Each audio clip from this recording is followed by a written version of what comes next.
Welcome, everyone, to the Booked Solid podcast, the place for anyone building a business with clients. Today, we have a very exciting guest for you. His name is Sean Dowdell. He is the founder of Club Tattoo, a kind of famous shop out of Arizona and Las Vegas. And he's written two books. One that got a lot of buzz a few years ago called Tattooed Millionaire, about struggling against the odds and building a great business. And then he has a new book out just the last year called Brand Renegade. So thank you so much for joining us today, Sean. Thanks for having me on. I appreciate it.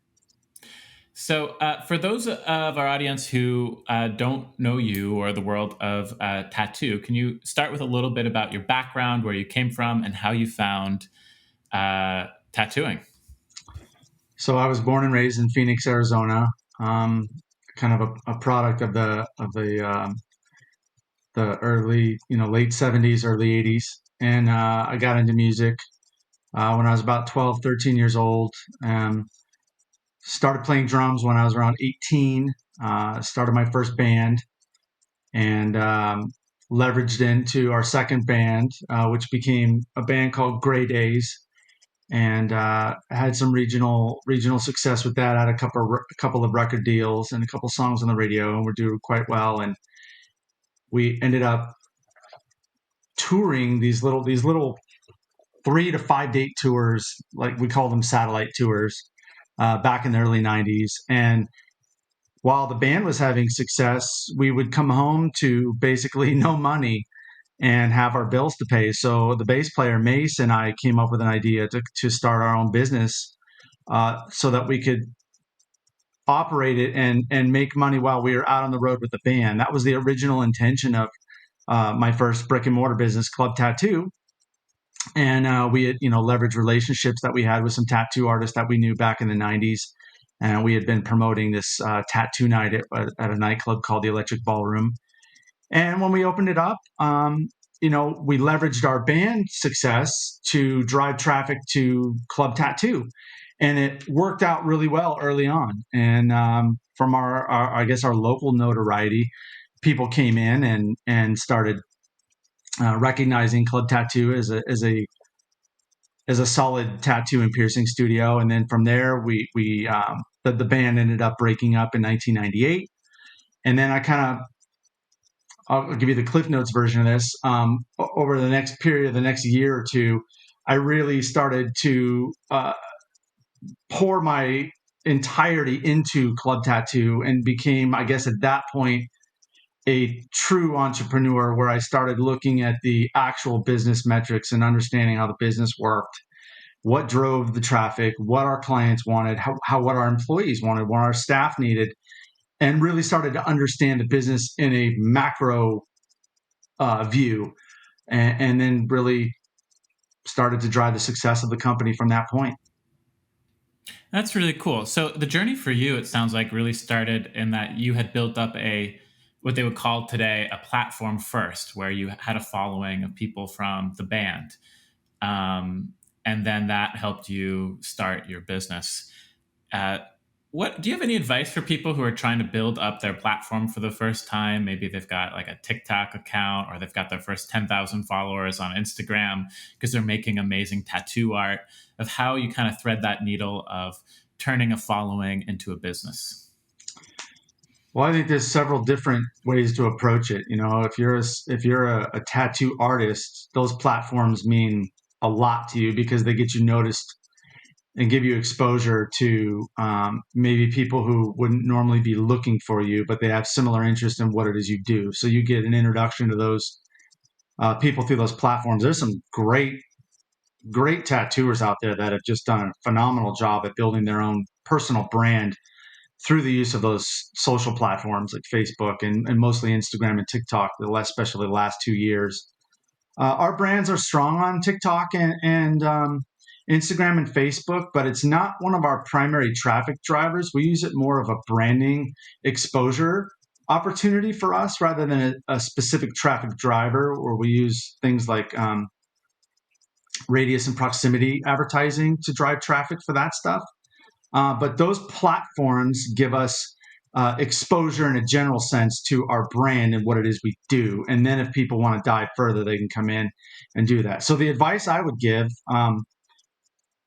if we're talking about a brick and mortar type business, use the platforms as an exposure opportunity first, and then a traffic driver second.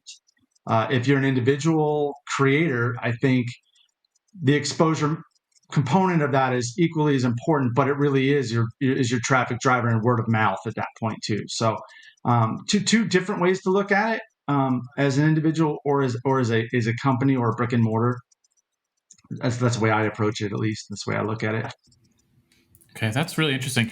So, getting back to the storyline, though, when you really started to pull up your sleeves and commit to being an entrepreneur, running Club Tattoo, what were some of the learning experiences that you had going from kind of musician looking to make money on the side to full time trying to build your dream business?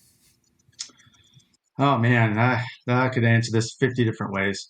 Some of the most important lessons I learned early on was that, and it took me a few years to figure it out, is that I thought, I was 21, 22 years old when I started my company. And I thought everybody in my company were my friends because I treated them like friends. But loyalty wears thin, especially when you're talking about money. And you start to realize that people have their own personal interests, which doesn't make them bad. But you have to be conscious that those elements exist in your company, and you can be friendly as a business owner to your staff, but you have to be very careful about being friends with your staff, because then it makes the boss employee relationship very difficult to manage and navigate. And I think it can cause confusion not only for your staff, but for you as an owner. And you start treating people as friends when you should be having that employee relationship at a given time. It's very difficult to discern what to be at what time. So I think that's the first, as a small business owner, the first thing to know is that your staff is your staff first and your friends second. And as a young man, that was a very difficult thing for me to learn. Hey, let's talk about that very directly because I think it's an important growth moment that a lot of entrepreneurs have because you have multiple locations in Arizona and Las Vegas today. I took a look up Clip Tattoo, by the way. It's great. The artists have like amazing portfolios, and clearly you encourage them to have different styles, which is really cool. But as you were, growing your group of artists, what would be an example of a boundary that you would make as an employer that you might not draw as a friend? Like, how did you start creating those different kinds of relationships as like employer employee, and what not to do as like a friendship relationship that someone might abuse in a business context? Yeah, the first thing that comes to mind, thinking back to those early years, was letting the excuses get in the way of your judgment as a boss. When somebody says, "Oh, I can't make it in today 20 minutes before their shift because I got to go get my driver's license renewed or whatever." It's like, time as a friend, I'd be like, "Oh, okay, that's fine. Come in." Now I'd be like, "Time out. You knew you're supposed to be here at a specific time.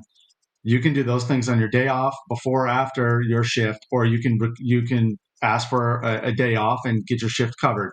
So I couldn't differentiate what was a good excuse and a reasonable excuse back then between friends and as a business owner. Now it's very easy for me. And maybe some people would think that it's maybe a colder approach, but I think it also, it gives your staff reasonable standards to know what to expect from their leaders. They're not going to see this favoritism. Yeah, because you're friends with this guy, he gets to do this thing, and you're not friends with this girl, so she doesn't get to do these things. And you're able to create this baseline standard where everybody has to meet it and is treated equally. And I think that makes for a much better, broader work environment for your staff. Right. So when you're making the transition, some of the things you have to do drawing boundaries might seem cold, but they actually create like a warmer, more collegiate atmosphere. Absolutely. And your staff knows exactly what to expect on the front end. That's really cool. Any more examples like that? I thought that was kind of gold.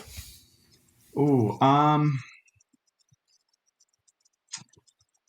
in our industry, especially in the 90s, it was very it was kind of a seedy underground industry where people were trading, motorcycle parts or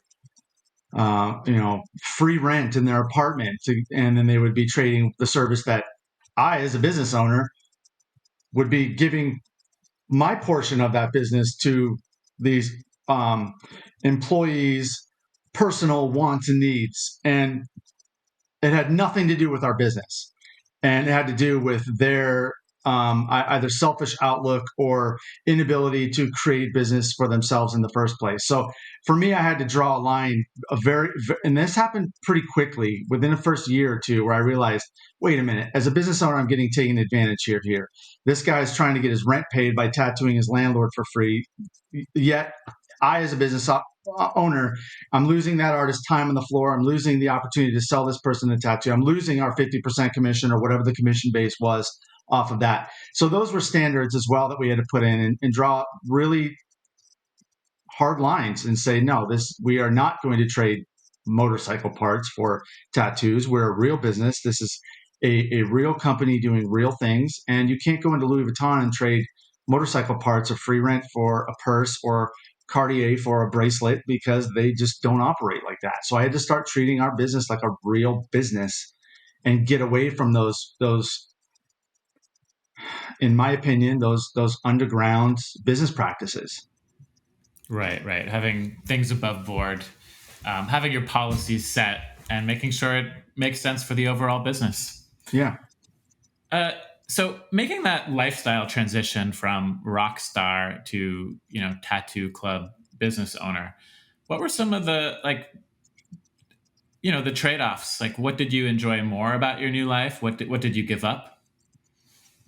Well, for my wife and I always joke, the first 15 years of our marriage, we traded the youth and freedom of, the weekend barbecues and the trips and stuff like that to try to build our company and build our, our little empire that we were working so hard at. We were working 70 hours a week for 15 straight years, and I still work 60 hours a week, because I love it. It's a passion for me. But so that was an initial trade off. When I was 20 years old, I could just load up the car on a Thursday and go to San Diego for 2 days just because I wanted to.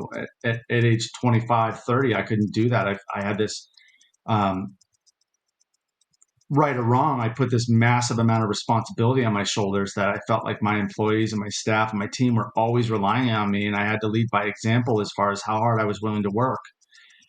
So I never took shortcuts, and that was something I sacrificed, and my wife sacrificed as well for the first 15 years of our marriage and our business together.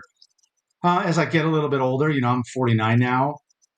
I'm able to travel the world a lot more, and I have a little bit of wealth built up, and but those all that stuff came from hard work and sacrifice in the early years. And I think some of the things that are missing from the younger generation right now, and I hate to sound like my father, but I feel like it's true, is you know the work ethic on a grand scale is definitely missing, but the expectations of immediate gratification and entitlement seem to be far greater than I remember. I remember being grateful for the opportunity to earn my way to get to certain levels and get to certain things.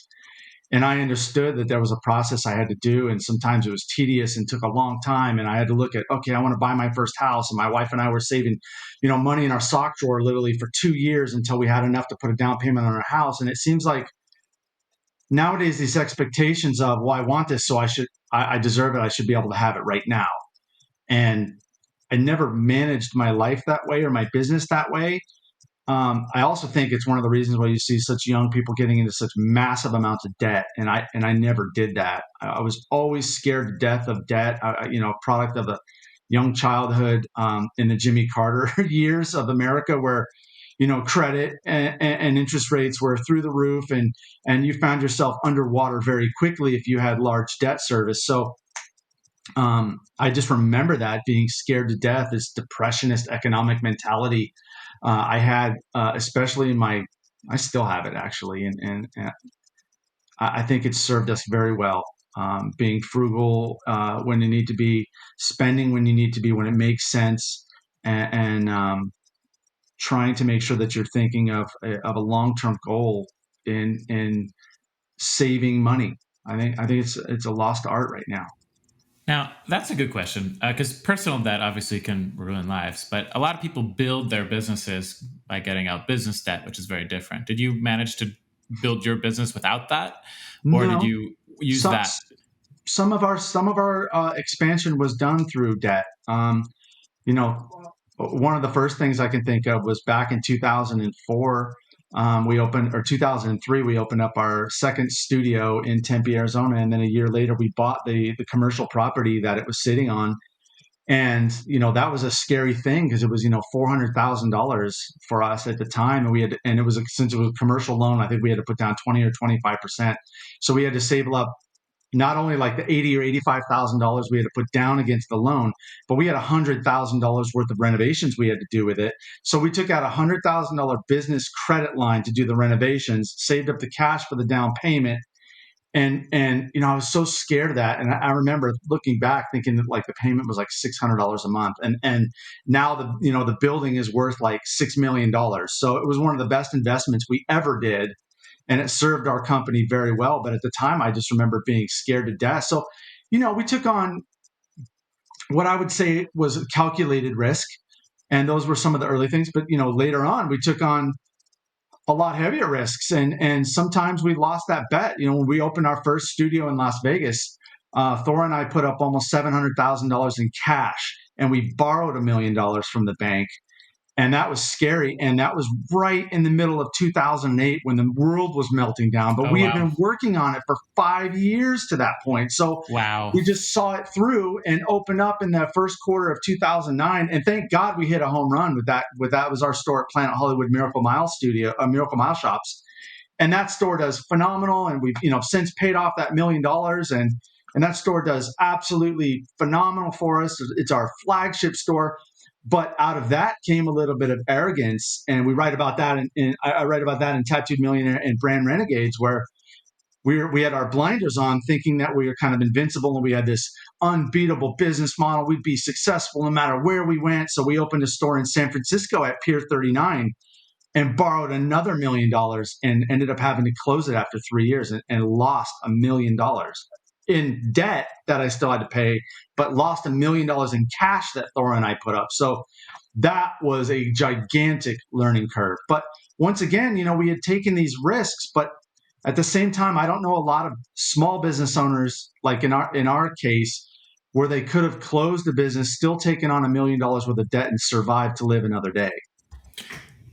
Yeah, that's fantastic. So, what is your advice for someone with a service industry job, booking clients, who wants to expand? Already has that healthy fear of personal debt, avoids it, for using business loans to expand wisely. Oh man, so debt is a very long subject. I think debt is important to leverage correctly, but as a young entrepreneur, it's very difficult to understand what is the proper leverage for your business, because I have a lot of young entrepreneurs that come up and they think their biggest problem is a lack of money. And most of the time it's not. They're two or three problems away from that. And I tell them, I said, Thor and I write about this in our book, Brand Renegades, where we talk about affordable mistakes. As a young entrepreneur, if somebody would have given me $100,000, I probably would have spent it in all the wrong areas and still had that debt service to pay. I wouldn't have understand what it was I needed to borrow money for in the first place. And I think that's one of the biggest mistakes young entrepreneurs make, is they borrow money for the wrong reason. So that being said, if you really understand your business and your growth potential of what you can leverage the debt for, and it has a very specific purpose, then I think it's okay. I think in a general sense, expansion debt is okay to take on. I think in a micro sense, inventory, unless it's in the very short term, and when I'm talking about like 3 to 6 months debt service for inventory voids, so cash flow issues where you need to fund inventory. If it's not for that purposes, and you're thinking this is going to fund my entire business model, you're adding upwards of 10 to 15% sometimes to your bottom line to do that. So I don't think that that's a very smart thing to do, unless it's a very short term debt cycle that you're talking about for inventory purposes. Cool. It sounds like your recommendation is use it for clear business growth opportunities, like a new location In a macro sense, you in a yeah, macro. clearly you have situations that don't meet that idea, but I think if you really have to understand debt, it's pros and cons, and it's tough as a young entrepreneur because you think your problem is I just don't have enough money to do everything I want to do. Well, you're right, but you shouldn't have enough money to do everything you want to do because you're going to do a lot of things wrong. So make those mistakes without money because you can rebound from screwing up a $2,000 or $3,000 problem. You usually can't rebound as a young entrepreneur from a $300,000 problem. Really cool. I want to circle back to another thing you said a little bit earlier of just like how much work it took to get the business off the ground. Because I think a lot of times people underestimate how like time intensive being an entrepreneur can be. Like, just paint us a picture. What were you doing all day that took 70 hours a week in those early days? Well, so in the early days, I was actually taking on a shift at the store as a body piercer. So I would pierce for about 50 hours a week, and then I would do inventory. I would pay all of the accounts payable, or I would be writing checks. I would be doing research on new products. I would be cleaning cleaning the stuff in the business that needed to be cleaned. I'd be working on marketing, ad development. I'd be working on relationship building. I'd be working on taxes. I'd be working on understanding the banking business and long term savings. There's so many things. And another thing, so I do a lot of public speaking, and I have a lot of young entrepreneurs like I said, come up and want to speak with me. And one of the biggest things outside of I don't have enough money is I want to own my own business so that I can work less. And I said, you are absolutely not in a position to open your own company if you think you're going to open your own business and work less. It does not work like that. I don't know anyone that works 40 hours a week that has become wealthy or super successful in a business or financial sense. Anyone that's willing to put in more than everybody else has a much better chance of success. And that's just based on the average. If you're trying to be average, your results are going to be average. You have to put in, if you want to be 50% better than your competition, you're going to have to work 50% harder.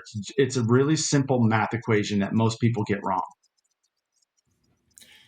So, at what point did you stop, piercing for 50 hours a week? And how did you Um, stay connected to like the passion for tattooing and your industry once you made the transition to doing mostly management work? that's an excellent question. So I stopped piercing 50 hours a week when we opened our first flagship studio in Vegas, and that would have been 2009.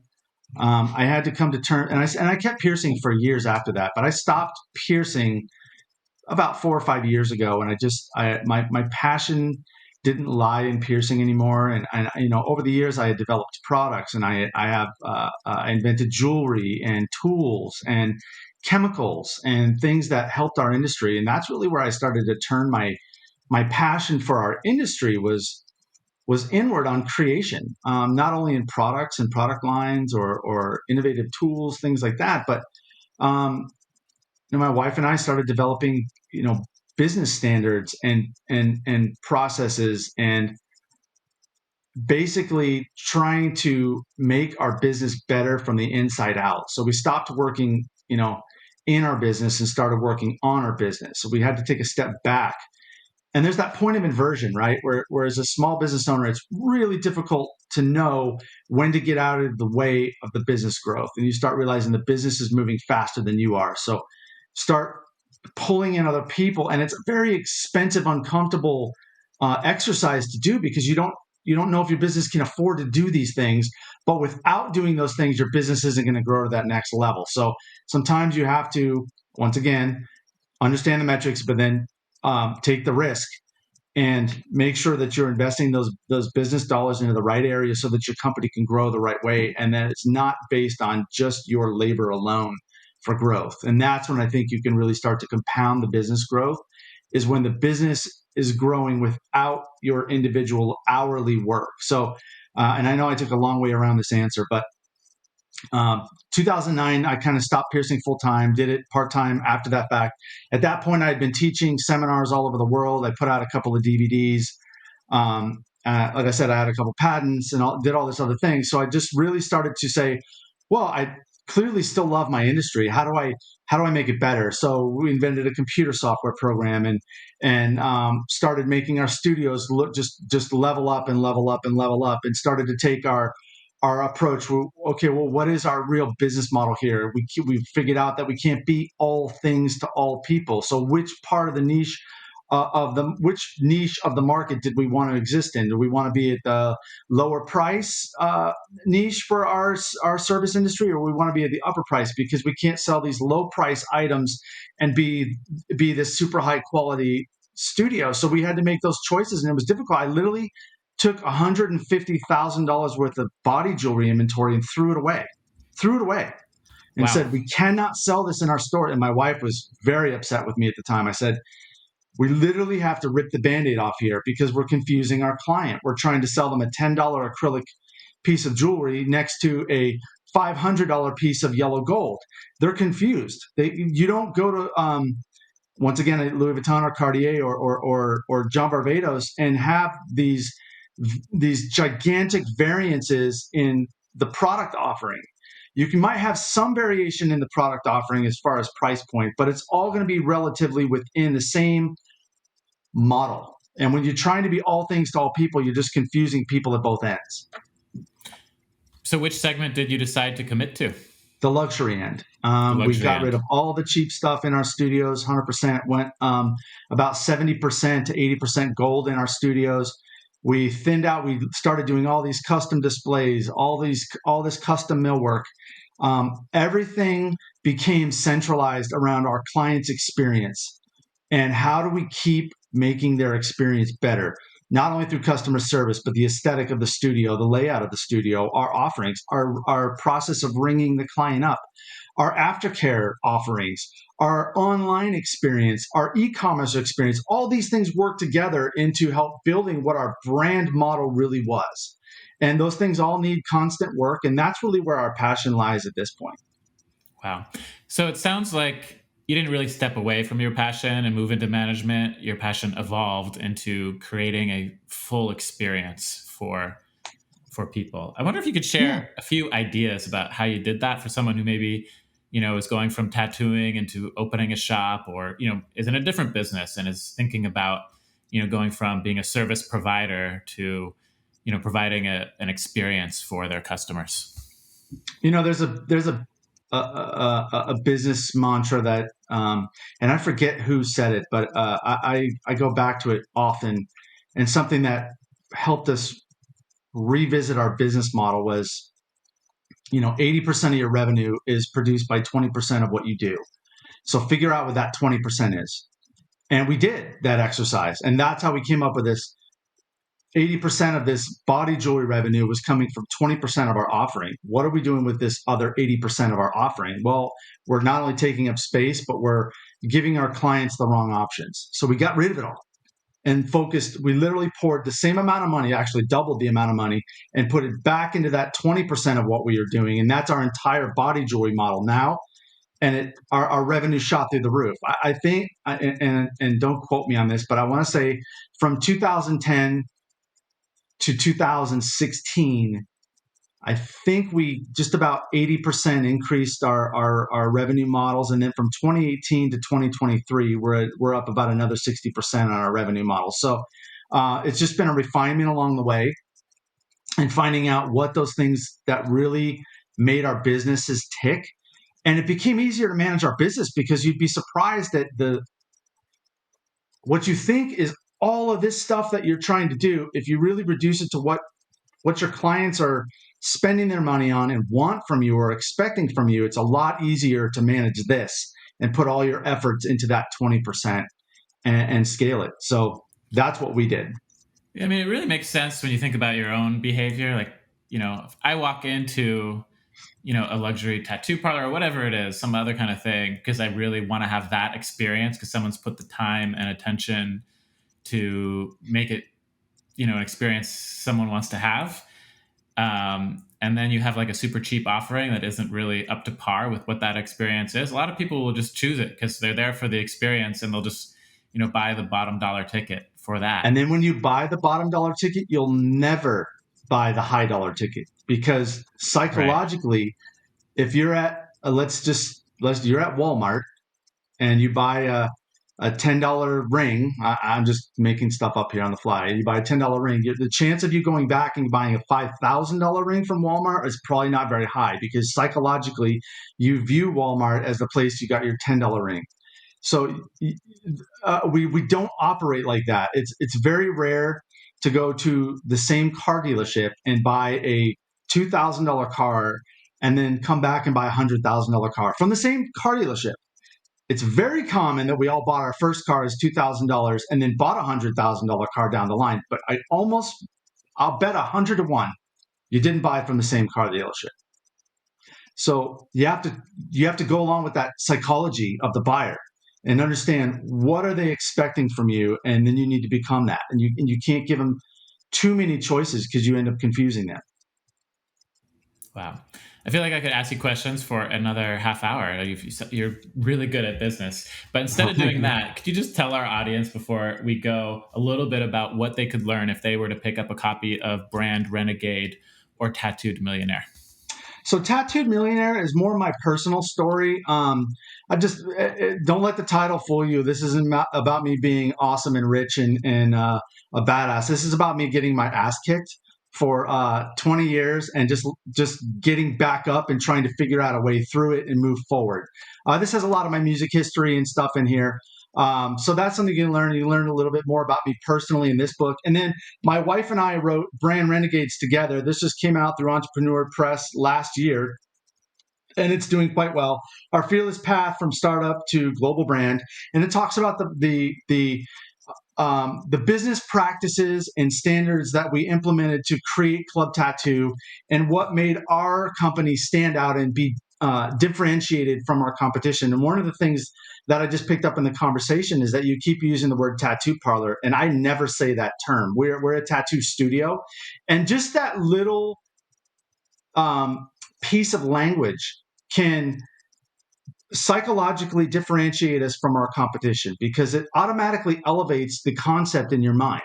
So those are the things that we do. We just talk about the way we look at our business, the way we look at our staff, how we treat our staff, how we pay our staff, how we have these different standards that really didn't exist in the tattoo industry. It's becoming more commonplace now, but we really were at the forefront of all this within our industry. So that's something I think you can learn, and just the way we approach marketing and different. We compartmentalize our marketing in ways so that we have different expectations of what those marketing triggers will do for us. Great. So we will, of course, have links to Sean's books in the show notes. Thank you, Sean, and everyone for joining us on Booked Solid, the podcast for anyone with clients. Leave a review, drop a follow on your favorite platform. And of course, the best way to support our podcast is to run your service business on PocketSuite. And we have a special industry edition for a number of industries, including tattoo. So if you're running a tattoo shop, come join us. And thank you so much for your time today. Thanks for having me. Take care.